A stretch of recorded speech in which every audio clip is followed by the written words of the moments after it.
Hello everyone, it's me. It's been a long time since I've talked to you. I have a purpose of this video, not just to harass you. I wanted to talk to you guys specifically about grad school applications. We are in the season, if you are a senior looking to apply to go for fall, or even, I would imagine, January, that you're already in the middle of that. But for those of you who are applying for grad schools for fall of 22, I just wanted to remind you of a couple of things if you haven't already started. You should have, if the schools that you're applying to require CIDCAS, make sure that you've set up your account through CIDCAS. I can send out a couple of pieces of information if you weren't able to get those in the spring, but getting that set up and started. A lot of hand input on that, so make sure that you spend time doing that and getting that ready. You'll need transcripts. There's a couple of different opinions on what transcripts you should be doing. Should I wait and do one all at the end of the semester, or should I do one now and then do another one? It really doesn't matter. It's your preference. If you have the money to do it, you can do both. You have to have your grades put in there by you, and then they will verify those grades with the transcripts that you send, so make sure that it's accurate. You'll get a ding and an incomplete file if that's not right. So you certainly can do both depending on your money situation. Grades don't get posted until like the end of way late December or early January, but don't panic. It's not going to impact your application.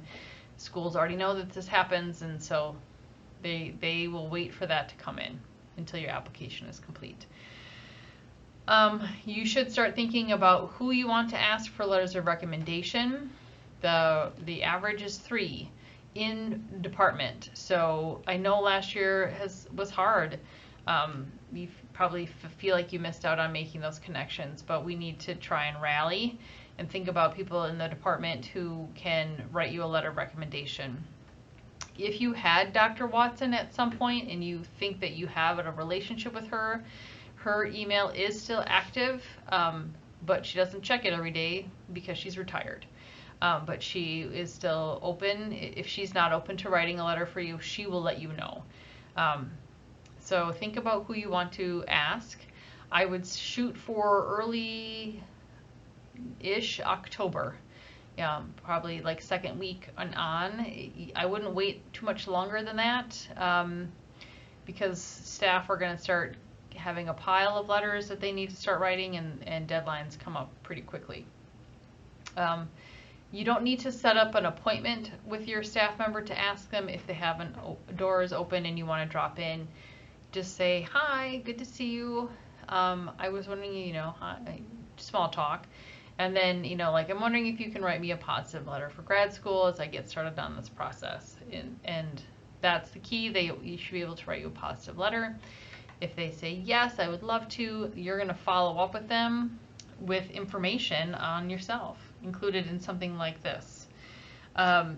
This is a folder that's going to have, like, a bunch of different things.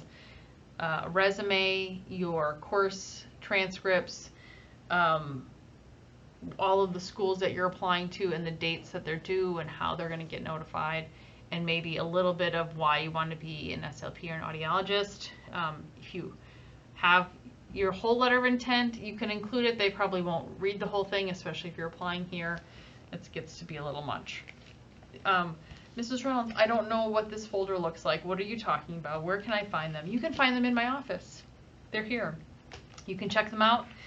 Take them to look at them. Don't plagiarize. That's just bad practice.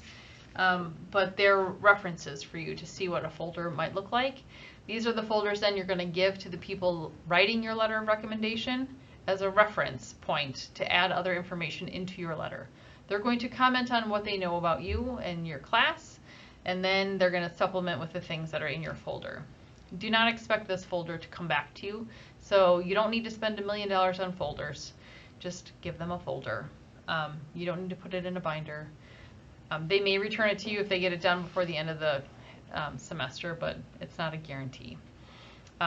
when you are done with the graduate school process and the applications are in before the end of the semester, you need to write a thank you note to the people who have submitted letters on your behalf. It is the right thing to do. It is the nice thing to do. So you don't need to buy them things. They don't want that. They just want to be, they want to know that it meant something to you, that they took the time also to write a letter. So just send them a thank you card. It's like for your birthday, you know, it's kind of the right thing to do. You can't text them, thanks Aunt Mildred for my socks. Don't do that. Just write them a card. It'll be good for you. So think about who you are going to ask, and then get that on your calendar for early to mid-October. If you have questions about your GPA, about where you're applying, you can come and see me. I'm happy to talk to you about that. When you give your folder to your staff member, your list of schools should be the final roster. So don't make a lot of changes. So kind of make sure that you're ready to commit to the schools that are in your folder. When you make a lot of changes for your staff, it just gets to be a little bit much, okay? So make sure that you've had some contemplation about where you're attending. If you need help with that, let me know. I'm happy to help you sift through some of that. And if you haven't been on ASHA Ed Find, make sure that you're on there.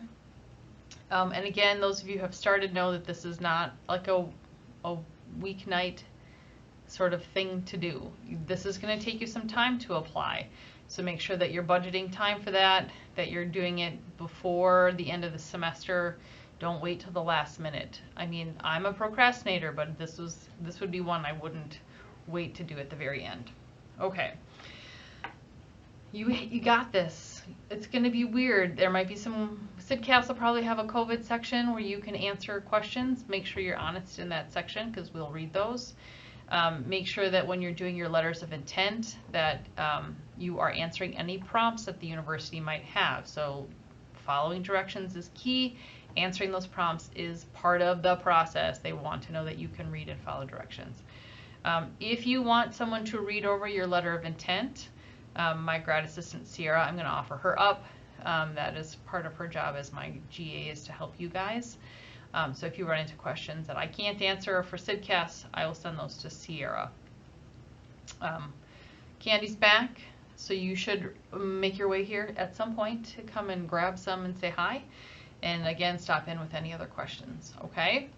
All right, I hope you guys are doing well, enjoying the first couple days back in person. Let's all be smart so we can stay together.